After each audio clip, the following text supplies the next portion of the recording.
हमारे घर थी तो हम उसको समझाते थे, डांटते थे, बोलते थे।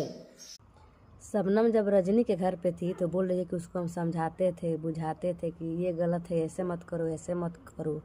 आज उसके आगे पीछे लोग घूम रहे हैं, उसके नाम से वीडियो चल रहा है तो लोग उसको चढ़ा रहे हैं कि ये करो वो करो। जब तुम इतना ही समझदार थी, जब तुम इतना समझदार थी तो तुम क्यों सोशल मीडिया पे वीडियो डाली कि मेरी बहन जो है मेरे देवर के साथ भाग गई, जबकि देवर तुम्हारे पास ही था। तो तुम क्यों ऐसा की? सबसे बड़ एक नंबर की गिरी हुई औरत तो तुम हो।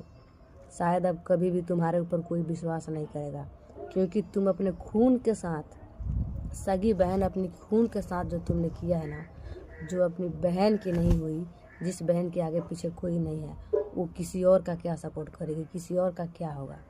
वैसे भी पहले से भी तुम्हारे घर पे कोई सब्सक्राइबर जाता था तो तू सपोर्ट नहीं करती थी। शुरू से ही तुम अपने घमंड में